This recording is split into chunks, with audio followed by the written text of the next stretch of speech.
8h15, bienvenue à bord. Si vous nous rejoignez, Télématin vous accompagne jusqu'à 9h25 ce vendredi. Alors hier, on débutait à Caen, en Normandie, les finales nationales des Olympiades des métiers. C'est une compétition qui est étalée sur 3 jours et pendant lesquels près de 660 candidats représentant des régions de France et de Navarre et d'Outre-mer, bien sûr, s'affronteront chacun dans son métier, dans sa spécialité, pour tenter de participer à la grande compétition internationale qui, elle, aura lieu l'été prochain et en Russie. Sophie Pignal.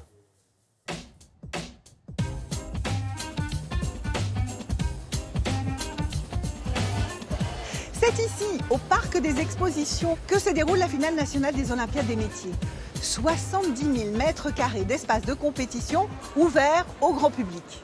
Mais je vous propose de regarder quelques images de la cérémonie d'ouverture qui s'est déroulée mercredi soir au Zénith de Caen. Je m'appelle Cissé, je représente les Pays de la Loire en sommellerie. Je m'appelle Lilian et je représente la région Auvergne-Rhône-Alpes pour le métier de charpentier. Alors nous sommes à la 45e finale nationale des Olympiades des métiers en France. 657 jeunes participent à ces finales nationales, donc ils sont tous issus des sélections régionales bien évidemment. Et parmi ces 657 jeunes, 17% sont des jeunes femmes. S'ajoutent à cela 12 jeunes qui sont en situation de handicap. Cela veut dire que c'est ouvert à tous. On pense souvent que les Olympiades des métiers, c'est que l'artisanat. Bien non. C'est bien sûr l'artisanat, mais c'est aussi tous les domaines numériques, tous les domaines de l'industrie, tous les domaines de l'automobile. Je m'appelle Ibrahima Bamba, je représente la Nouvelle-Aquitaine et je suis spécialiste en mode et création. Je m'appelle Younes, je représente la région Hauts-de-France dans les métiers des arts graphiques. Je m'appelle Camille, je représente l'île de la Réunion pour le métier de coiffure. Jeudi matin, 8h30, le top départ des épreuves a été donné. Des épreuves qui plongent les candidats dans des situations réelles de travail. C'est parti pour 8 heures d'épreuve. Donc les jeunes, c'est parti, go. L'épreuve aujourd'hui, pendant 8 heures, ils vont faire du pain de tradition française, notre célèbre baguette donc, qui va être présentée à l'UNESCO.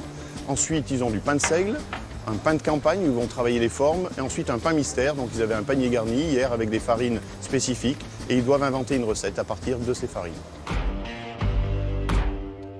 Là, ils ont une boîte de vitesse à démonter. On voit un compétiteur derrière moi qui démonte une boîte de vitesse complète, analyse, remontage, en 3 heures.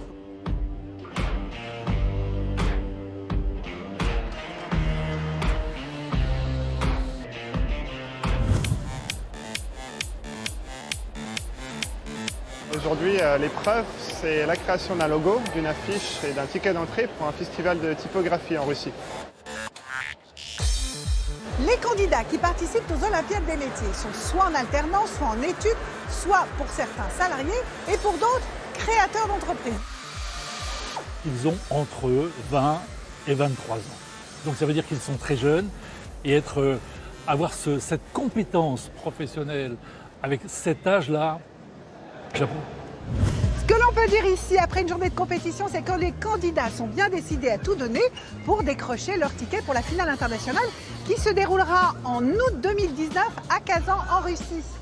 En attendant, si vous souhaitez les encourager, rendez-vous ici, au Parc des Expositions de Caen. L'entrée est libre. Ça marche pas.